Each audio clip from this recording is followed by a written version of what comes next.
Bago kami nakarating dito sa Malaparaisong Beach na ito, nako, gabi na kami kung umuwi. Ayan, nakuha pang tumawa, wala pa kang pagkain. O ayan na nga, medyo tamang sima-sima lang muna tayo. Ayan, kasi sila mama, tomguts na rin. O ayan, nakita nyo naman yung mga kapusuan, talagang ubos-ubos na rin talaga. Eto, talagang hindi na pinatawad ng mga kabutuhan, ng mga katinikan. Ayan, marinig tayo mga kapatid. Para sa inihaw, nandyan si Utol talagang tirador ng mga pagkain yung piski na yan. At habang naghihintay yung direktor natin, ayan si Utol talagang nagpe-prepare na para pang ihaw na isda. Ayan na, kinakaliskisan ng piniski na yan, panay pa ang tawa. At alam nyo ba, ayan nakatago ang kanyang belt bag.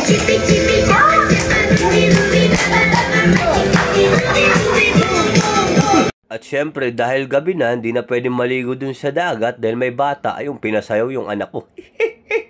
Good morning guys, tara kape. Ayan pinakain natin yung pitbull ng kapitbahay natin dito. Ayan, so nandito nga pala tayo sa Badyan, Lambog Beach Resort. Ayan, yung inuuwian namin, isang malupitang, ano bang tawag doon? Aragon Brothers. Ayan pa-chill-chill lang sila Utol dito na. Karong kuha kita gino. Ayan, nag-down.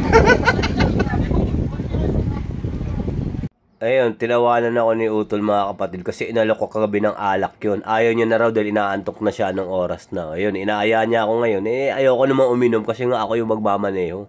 So ayun chill lang yung batang piniski baby dyan. Yan, Mikay!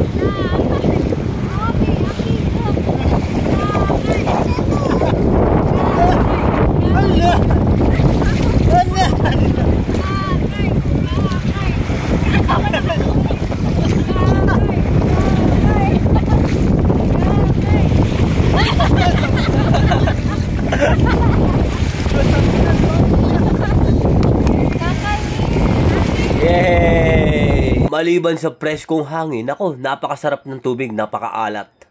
Sana ganito lang lagi, no? Yung presko ang hangin.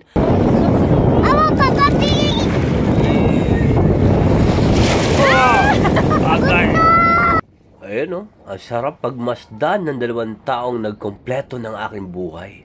Ayun si father dito, talagang lang, pa-chill-chill sa buhay, I guess you hear everything, and I'm nothing that you...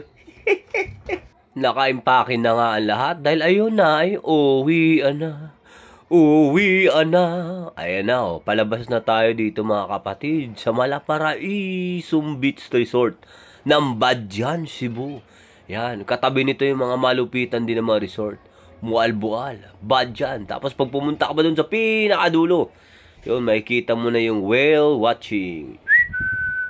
So makikita nyo talaga mga kapatid kung gaano kaganda ang beach na ito. Ayan ito po yung tinatawag natin na Salama Beach Resort. My goodness. Chill-chill lang yung dito, Cargador. Ano ba ang pangalan ng aso na to? Cargador, di ba? At dahil dyan mga kapatid, nako, back to reality na tayo. Come on. Let's